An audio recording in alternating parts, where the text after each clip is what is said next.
சாமிக்கு வேண்டி நாங்கள் வந்து குட்டி குட்டி கொழுக்கட்டை வந்து பண்ணுறேன், உளுந்து கொழுக்கட்டை. ஸோ வந்து இங்கே பேனில் வந்து ஆயில் வந்து ஹாட் ஆகட்டும். இப்போ உளுந்து போட்டுடலாம். இந்த ஆயில் ஹீட் ஆனதுக்கப்புறம் உளுந்து போடுங்க. நான் ஒரு 2 டேபிள் ஸ்பூன் போல் உளுந்து போடுறேன்.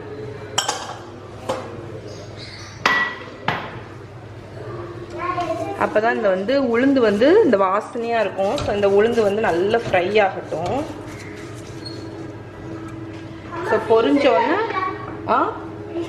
ஃப்ரீசரில் ஃப்ரிட்ஜில் வச்சுருக்கேன். ஸோ கூட கொஞ்சமே உளுந்து போடுறேன். ஸோ உளுந்து நல்ல கோல்டனாக ஃப்ரை ஆகட்டும். ஸோ உளுந்து வந்து ஃப்ரை ஆக ஆரம்பிச்சாச்சு. இதில் வந்து கடுகு போட்டுடலாம். கடுகு கூடயே வரமிளகா குட்டி குட்டியாக கட் பண்ணி போடுங்க.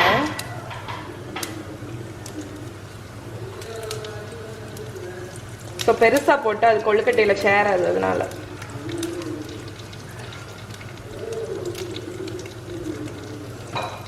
ஸோ வரமிளகா போட்டாச்சு. அதுக்கப்புறம் கருவேப்பிலை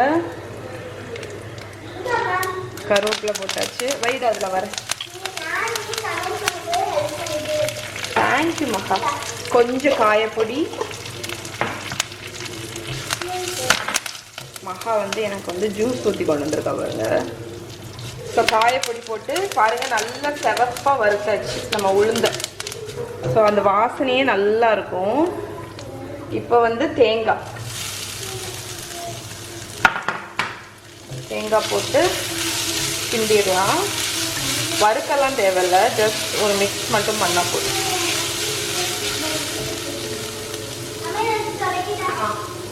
இப்போ தேங்காய் போட்டோன்னே நம்ம வந்து தண்ணி ஊற்றிடலாம். மகா கொஞ்சம் லைட்டாக போட்டு விட.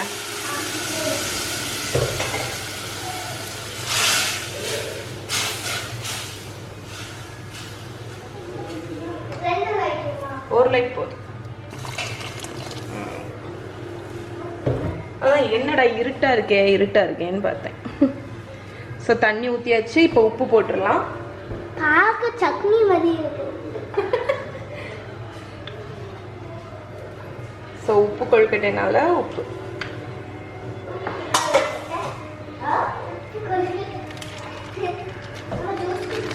நான் பிடிக்கும்.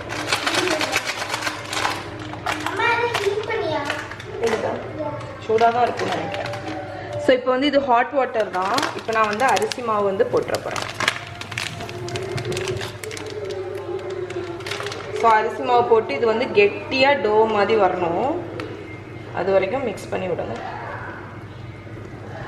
ஸோ 1 கப்பு தண்ணி ஊற்றுறீங்க அப்படின்னா ஒரு 1.5 கப்பு மாவு தேவைப்படும்.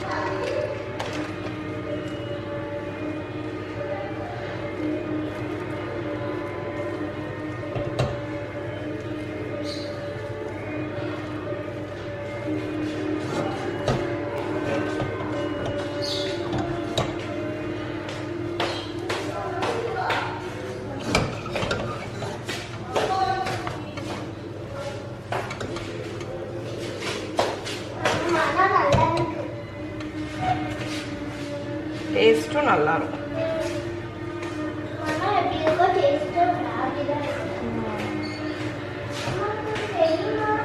ஸோ என்ன பாருங்கள், நம்மளோட டோ வந்து ரெடி ஆயிடுச்சு. இப்போ நான் அடுப்பு ஆஃப் பண்ணிட்டேன். கூல் ஆனோன்னா குட்டி குட்டி பாலாக உருட்டிடலாம். ஸோ இங்கே பாருங்கள், குட்டீஸ் எல்லாம் இருந்து குட்டி குட்டி அம்மினி கொழுக்கட்டை உருட்டிட்டு இருக்காங்க. எல்லாரும் ஹாய் சொல்லுங்க.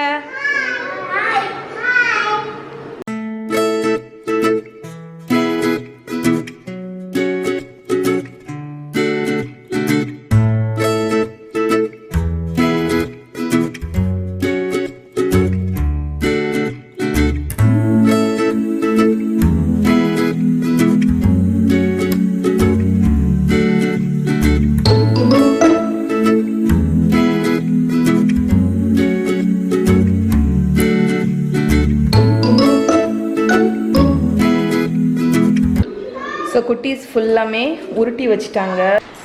ஸோ குட்டீஸ் உருட்டின கொழுக்கட்டையை வந்து ஸ்டீமரில் வச்சுட்டேன். இனி இதை வந்து ஆவியில் வச்சு அவிச்சு எடுத்துட வேண்டியதான். ஸோ இதை அவிஞ்சு முடித்த உடனே உங்களுக்கு காணிக்கிறேன்.